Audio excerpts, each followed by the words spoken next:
I saw a survey of employees in the seacoast of New Hampshire that are making $30 an hour.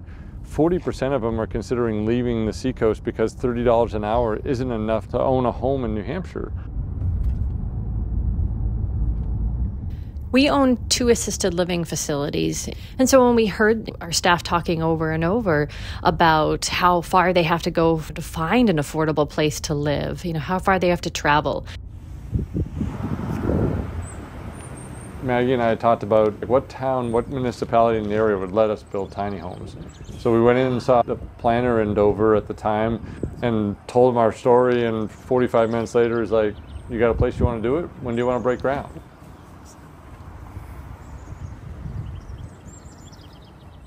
John's loved the idea of tiny homes for a long time. It's like, if you look at the designs and the efficiencies that they capture, it's really, really interesting.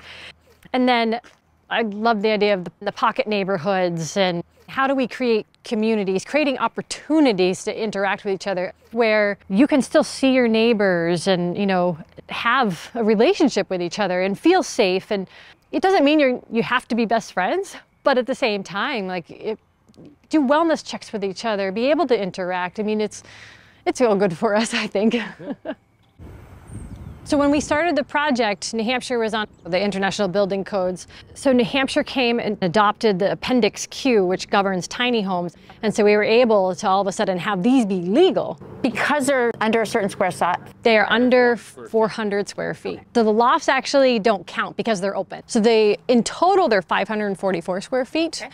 But the footprint is 384 square feet, which brings it into the tiny home part of the building code, which most people freak out at, that, oh my gosh, 384 square feet, I could never live in that. But it's amazing when you walk in, the idea, especially with using height, that it doesn't feel small. It's cubic. Yeah. Well, hello. Hi, Aisha. Can we visit your home? Oh, thank you. Hi. I'm Aisha. Aisha, nice to meet you. Nice to meet you too. Yeah. This is like huge ceilings. Oh, yes. That's what I love most, I think, about this, the 16-foot ceilings. It makes it feel more open, and it lets the airflow when I have the windows open and such. And you have full-size everything. Yeah, full fridge, you got your cabinets, and you got lower cabinets and the stove, You want to show me your bedroom? Yeah. Okay. Oh, there's stairs. That's your playroom? Yeah. Wow, you have a lot of space for that. So this area, you have extra space. Yes, laundry, toys, as you can see. They want to see your room. Come here. So they are narrow stairs. Some units I noticed do have a railing. This one does not, but it's not too hard to come up. And then this is our lovely bedroom. It's cute, it's homey, it definitely is. So we have dinosaurs up here. Also? Yes, we do. This is a T-Rex. Yes, he likes to every morning look out this window and just check out the cars and the people going by, yeah. My favorite part about the evening time is just opening this window and looking out down there, because if you look, you can see the rows of all the little houses. It's just so cute.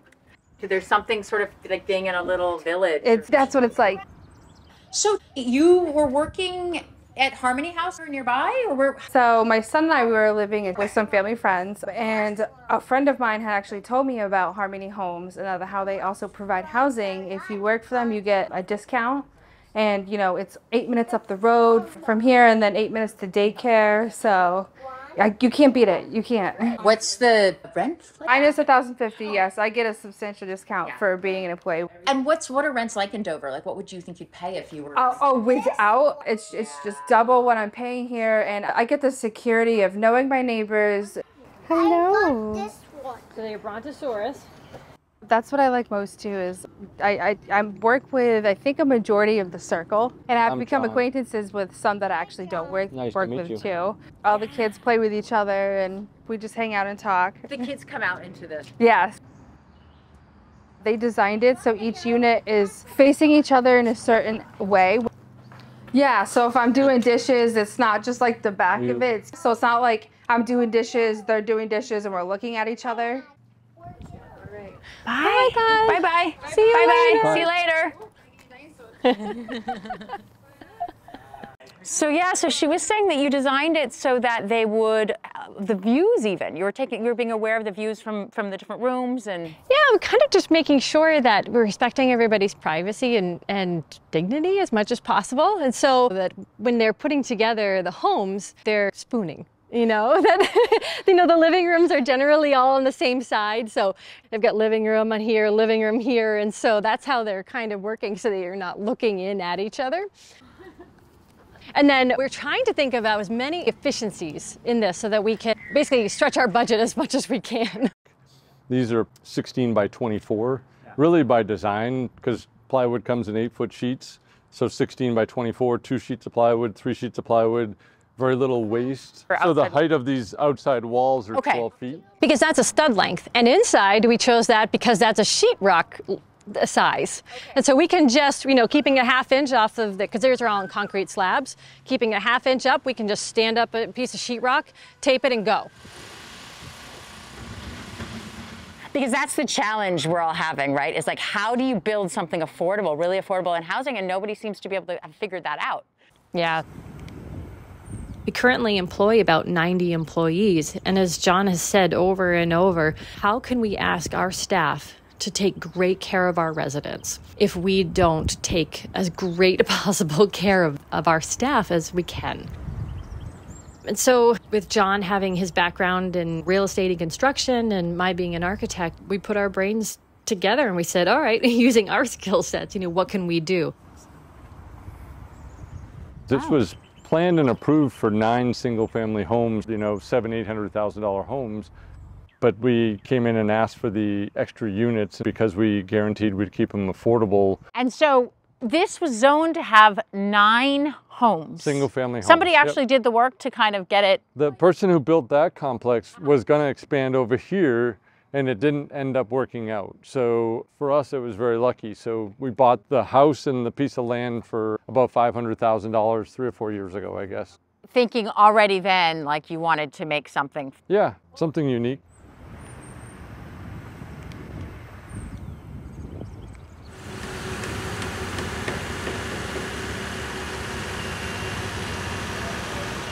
And the tiny homes are designed to be streamlined a lot of the processes. It's about 2.5 weeks from slab to almost being ready. We're trying to be as efficient with our materials as possible. Keep all of our seams right where we need to be and, you know, be judicious with our material choices.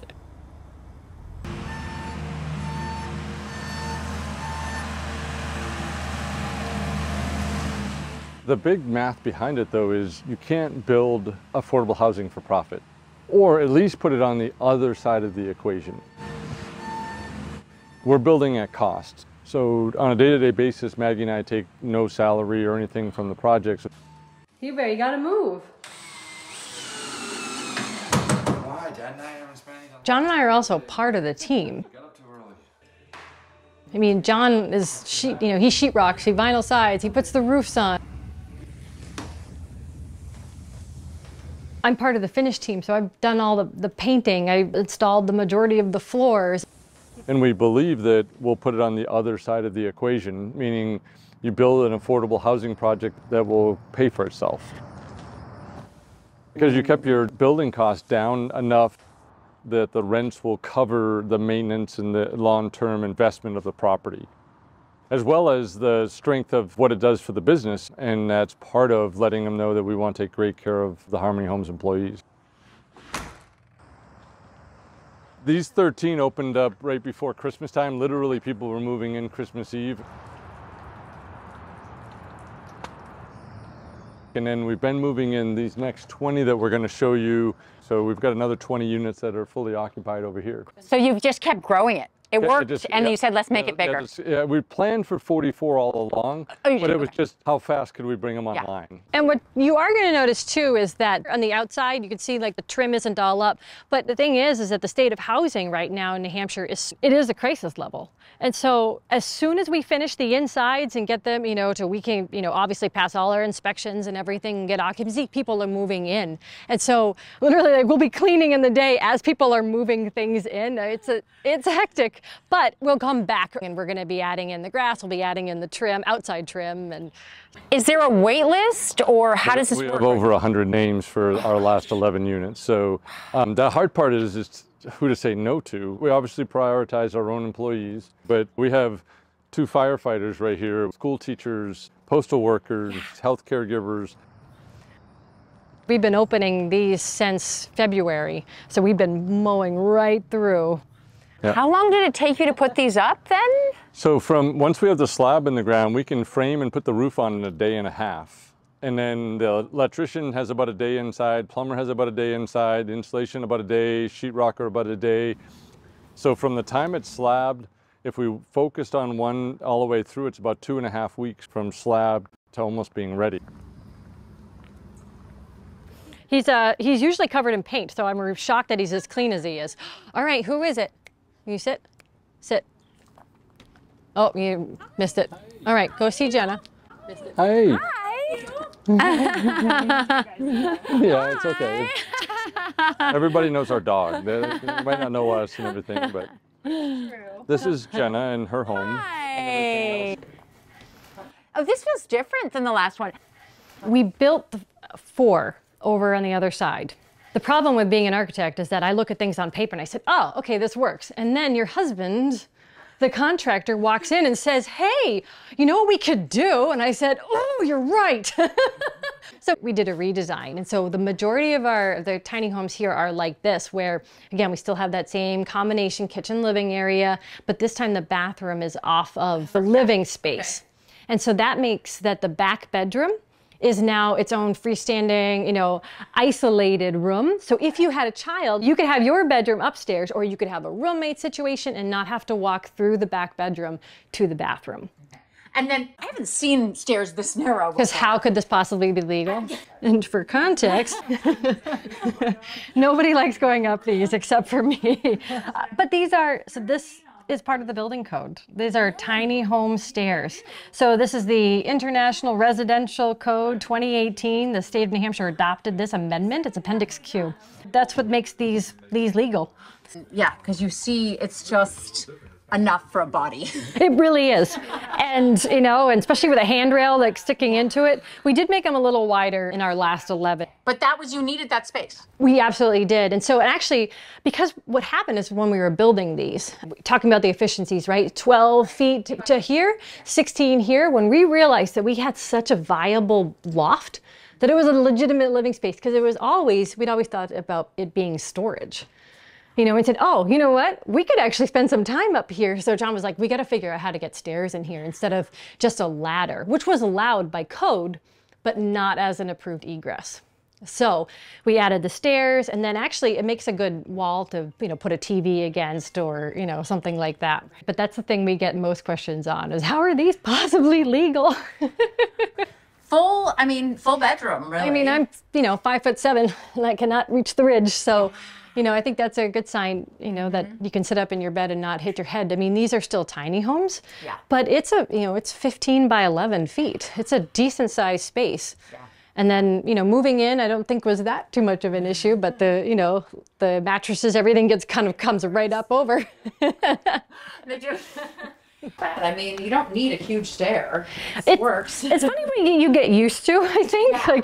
You definitely get used to the stairs. Do you really? Oh yeah, I was terrified of them at first. Okay, Maggie said I'd get used to them. The trick is to widen out your feet, and then you're fine. Pretty much when you come down them, it's better to put your feet out that way instead of that way, or you feel like you're falling. So it's pretty funny, because when I'm carrying a lot of stuff, I used to walk into this, but now I just throw it over. Oh, there you go. Oh, really? Yeah, it's a lot easier. I just aim for the couch. It's a system, but it does work.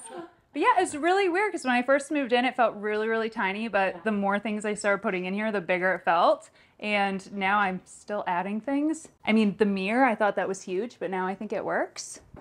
I haven't brought too much up here, because anything I bring up here, I have to bring downstairs. But I will be putting a little bit more furniture up here. There's a lot of space. I mean, you could technically fit a king-size bed up here if you really wanted to. It encloses you in, but you don't feel like it's too tight. I've never felt like it was too small of a space for me. See, instead of sort of the shotgun style, this feels very wide.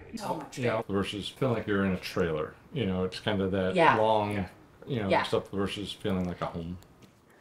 Don't worry, you'll be okay. You did get good. I haven't fallen once. Kitchen feels large. Yeah. I mean, I have all these shelves back here and I haven't even done anything with them yet because I thought I was going to need them, but I haven't really found a use for them yet. Super glad that they're there. Just haven't decided what to do with them yet. So too much It will come storage. to me. No, I would never say that. I just have to think it up first. But I haven't had any storage issues. I mean, in the bathroom a little bit, but that's just because I have every product imaginable. Okay. It is tiny, but you get used to it very quickly. See? I don't really notice it now, except when you shave your legs. You know what? I did think about that when putting the showers. I was like, okay, we're going 32 inches. And I stand there and I'm like, all right, how's that going to feel to shave my legs? It's yoga. It counts. So if you see me in the yard doing that, that's why. So when we planned these as far as like, you know, hey, let's be as efficient as possible with our build. One of the things we did was that, so we're 12 feet, right, to the underside. So when we come in with the sheetrockers and we stand that 4 foot wide, 12 feet piece of sheetrock up, I'm keeping a ½ inch off the concrete and it's standing up and we're hitting the top. So there's no cutting. And so then you put your, you know, your tape down, you mud it and you leave. And that's, so again, it's time, it's material efficiency, it's waste. We've got sheetrock, the sheathing size on the outside. So that's, you know, 16 by 24, but everything really is. I mean, this is a 6 foot butcher block that gets one cut. And then the 12-inch piece goes here. So, you know, there is space behind. See, like you can have some hanging space. Could you fit an 18-inch you know, cabinet here? You sure could. Right. But at the same time, that would give you an extra 6 inches of cabinet. So then you'd be into buying an 8-foot butcher block, and then you'd have a huge amount of waste. And so how do you find that balance, right? Even where those windows are placed, it's the natural king stud. So I don't have to add another stud because I would like the window to be 2 inches over. It's right there. And those are sized to be naturally fall in between the studs. All right, I'm gonna show you my mess, which this sucks because you hide it all. But in here, like all of my suitcases, my bags fit in there, my coats, my winter clothes, every winter thing is down there. I mean, I have a suitcase in there. And then this thing folds down, which is really cool. Heck yeah. And then this does this. And now it's a full-size bed. Oh, I would never get off of it. Yeah. Memory foam. And there's chargers right here. I love this little shelf detail too. But I love this thing. It's perfect for a tiny home. And rents, like what were you looking at or what were you paying before or what's... Oh gosh. Yeah.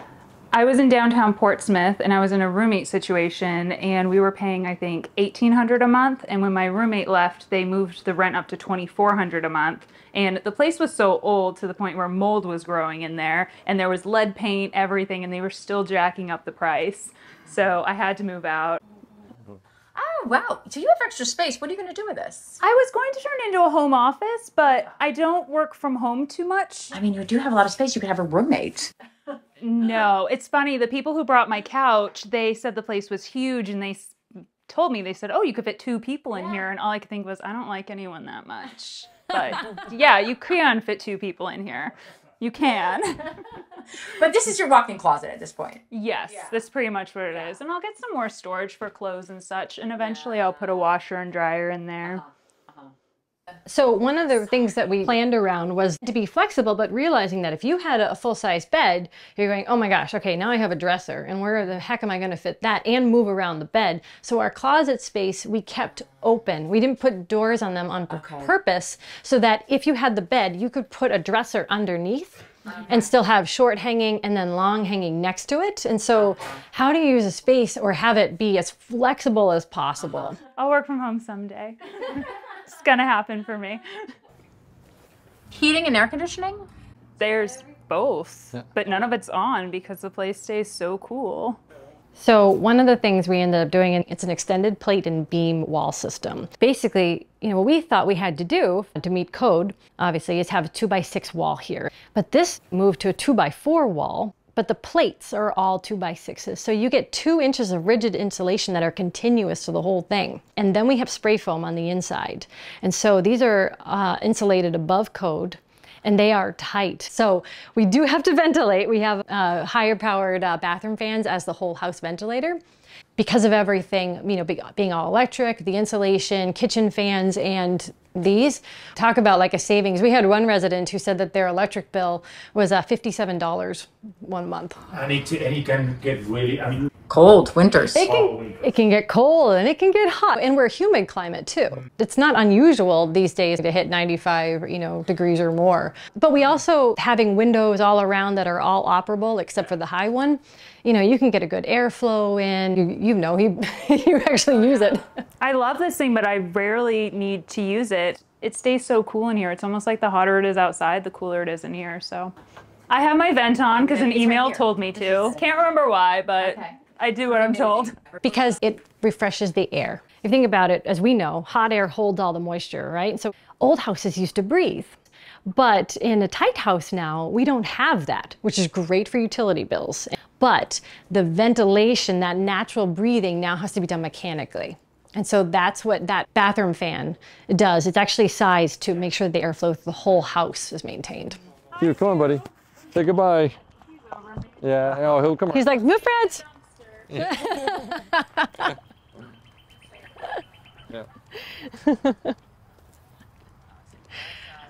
So like I said, we're still under construction, but we're looking forward to some, you know, grass, and then this will get trees and plantings in here. But we're looking forward to, you know, the residents kind of deciding what they want to do in the space as well. And so we're talking about gathering spaces or, you know, but it's nice because then residents too can get the opportunity to plant flowers if they want to, and things that you can't do in a regular apartment building, you know.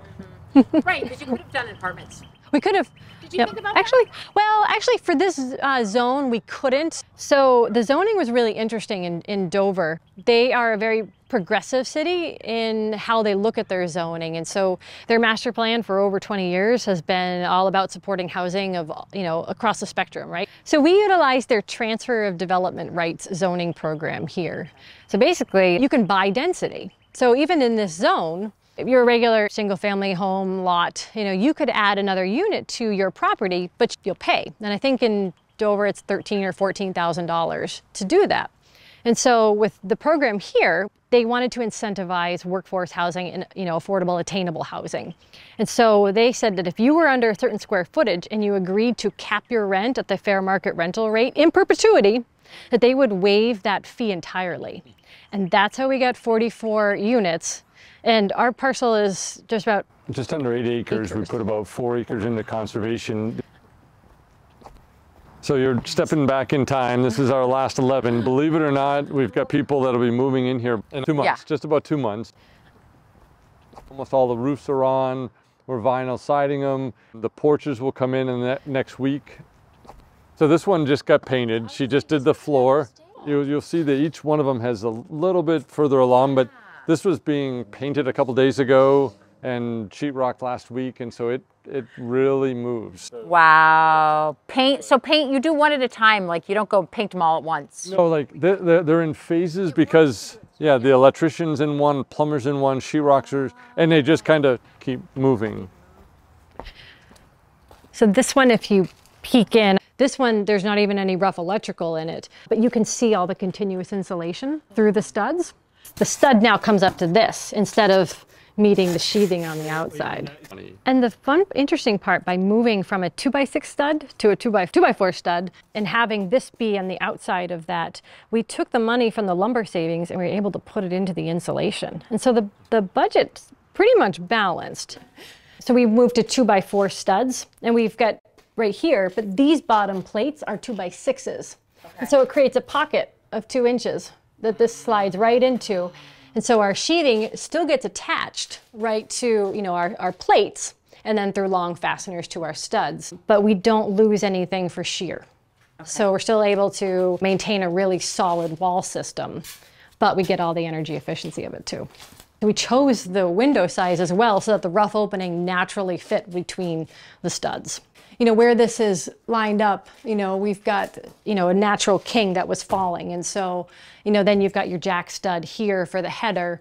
I will say that I had way more windows planned for this. Yeah, I think 9. Really? And I came back to her and said, let's get let's get down to 7. And you said, no way. Really? Okay, because you know that windows are going to add. But I mean, I think we wanted to make sure it had plenty of natural light in it, but not to go crazy with it. And that's the potential for heat loss as well. You've got a great window, but it's a potential for heat loss. And so we're going to get down to 7 windows. The other thing too is that we wanted to be respectful of the context of the neighborhood. We're in a single family home neighborhood. If you look the HOA right next door, and if you looked on the other side across the street, it's all single family homes. And so we wanted, even though we are miniature versions of them, we wanted to, you know, to fit in better with the context. I mean, even down to the colors of the houses, they're our neighbors' colors. That's why we chose them. I think that helps allay the fears of our neighbors as well. People ask us all the time, how much opposition did you get from your neighbors?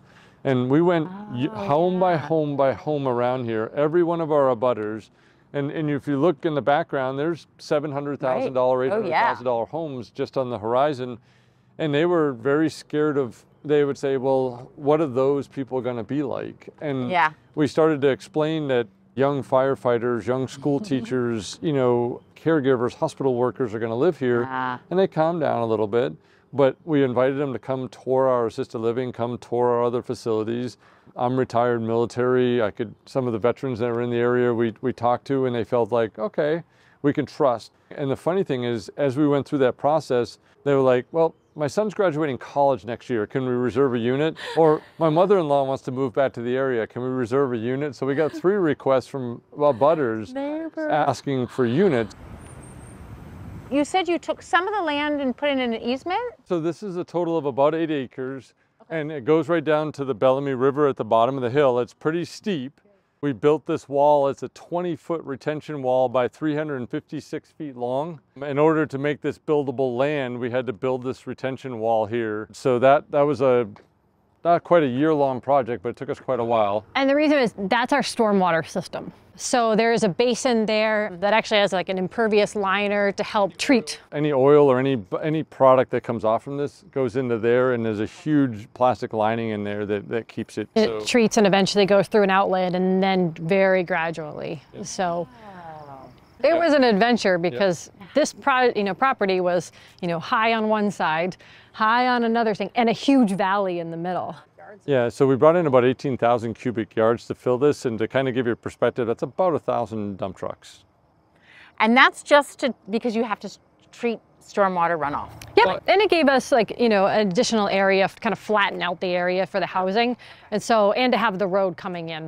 Okay. What would the price per unit, what can you build a tiny home for if you're doing it at scale like you are? When we say this, people don't believe us. So when you go back and you've got over $100,000 worth of engineering, designing, and all the site work. You got to buy the land. So the project is probably right around about $6 million, just over $6 million for 44 units. And you can do the math on that, how much that is per unit, about $145,000.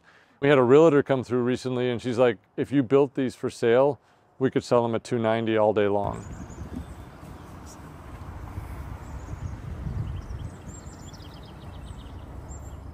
It feels good just not seeing cars and just seeing a pathway, green, your neighbors. Yeah. And again, you talk about the impact of your daily commutes. If you're commuting for an hour and a half, talk about the impact to your life, and if you have children, the impact on yours. The greatest thing that we can do is be with each other with time. It's time with your kids, with your family. And if that's taken away from you because you're commuting, how detrimental. Moses didn't bring zoning down off the mountain on a tablet, okay? You can rezone. Man-made, we can redo zoning and to fit the need of today.